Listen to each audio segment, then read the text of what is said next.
नमस्कार दोस्तों, मैं निष्ठा चौधरी आपका आपके YouTube channel YS maths classes पर स्वागत करता हूं। दोस्तों, आज इस वीडियो में हम लेकर आए कि 8वां वेतन आयोग के लिए गठन कब होगा, उसका टीओआर में क्या रहेगा, अध्यक्ष कौन बनाया गया है, कब एरियर मिलेगा कि नहीं, उसमें सैलरी और पेंशन कितनी वृद्धि हो जाएगी, ये सारा कुछ इस वीडियो में डिस्कस करेंगे। अगर अभी तक आपने चैनल को सब्सक्राइब नहीं किया, सब्सक्राइब करें, वीडियो को लाइक करें और ज़्यादा से ज़्यादा शेयर करें ताकि ये वीडियो उन सभी दोस्तों के पास पहुंचे जो 8वां वेतन आयोग लगने का इंतजार कर रहे हैं। तो सबसे पहले हम यहाँ पर बात करते हैं टीओआर की, जो कि टर्म्स ऑफ रेफरेंस है। इसको मंजूरी दे दी गई है सरकार के द्वारा। यह आयोग के गठन और उसके काम और समय सीमा को तय करने के लिए टीओआर के लिए जो मंजूरी दी गई है, ये सारा काम इसके अंतर्गत आता है। इसके बाद हम बात करते हैं कि नया पे स्केल और नई पेंशन के बारे में क्या इसका रहेगा। तो यहाँ पर 1 जनवरी 2026 से लागू होने की इसकी संभावना है। वेतन आयोग जो होता है वो 10 साल के बाद लगाया जाता है। इससे पहले जो वेतन आयोग लगाया गया था 2016 में लगाया गया था, उससे पहले 2006 में लगाया गया था।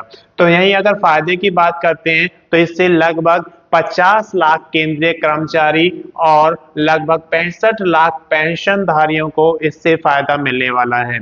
वहीं आयोग के अध्यक्ष की अगर बात करते हैं तो सुप्रीम कोर्ट की पूर्व न्यायाधीश जस्टिस रंजना प्रकाश देसाई को इसका अध्यक्ष बनाया गया है और उनके साथ साथ यहाँ पर 2 और यहाँ पर सदस्य दिए गए हैं। एक पार्ट टाइम सदस्य दिए गए हैं, प्रोफेसर पुलक घोष। तो जो प्रोफेसर पुलक घोष हैं उनको यहाँ पर पार्ट टाइम एक मेंबर बनाया गया है। इस जो अध्यक्ष हैं जहाँ पर सुप्रीम कोर्ट की पूर्व रंजना प्रकाश देसाई, उनके साथ एक काम करेंगे। दूसरा सदस्य और सचिव बनाया गया है पंकज जैन को, तो ये भी इनके साथ इस पर काम करने वाले हैं। अब बात करते हैं कि रिपोर्ट जमा करने का जो समय है वो कितना होता है। तो यहाँ पर जो आयोग है उसके गठन की तारीख से 18 माह के अंदर रिपोर्ट देना होता है। तो जब भी आपका गठन हो जाएगा यहाँ पर आयोग का, उसके बाद 18 माह का समय दिया जाता है। उस समय सीमा के अंदर इनको रिपोर्ट जमा करनी होती है। इसके बाद हम बात करते हैं कि सैलरी और पेंशन में कितनी वृद्धि होगी।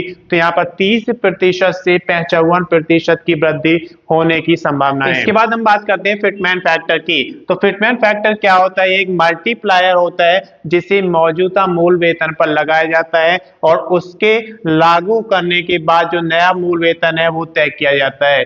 जैसे अगर हम बात करें 7वें वेतन आयोग की, तो उसमें 2.57 यहाँ पर फिटमेंट फैक्टर लगाया गया था। नंबर 8 यहाँ पर देखिए एरियर की बात करते हैं, तो यहाँ पर एरियर मिलने की संभावना है क्योंकि जो आपका 8वां वेतन आयोग है 1 जनवरी 2026 से लगेगा, तो उसको एरियर में कन्वर्ट करके आपको दे दिया जाएगा।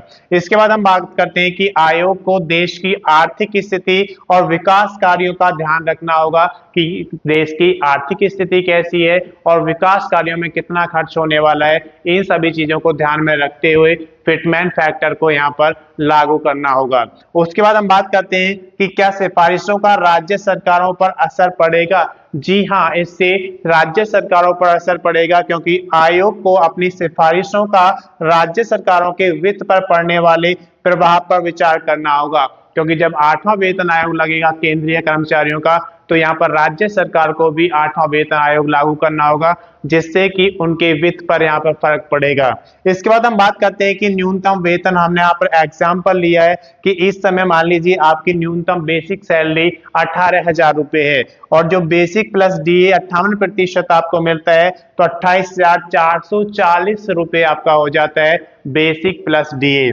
उसके बाद अब देखिए नया न्यूनतम वेतन, अगर फिटमेंट फैक्टर 2.4 मानकर चलते हैं तो आपका जो नया बेसिक सैलरी बनेगा वो 43,200 बन जाएगा।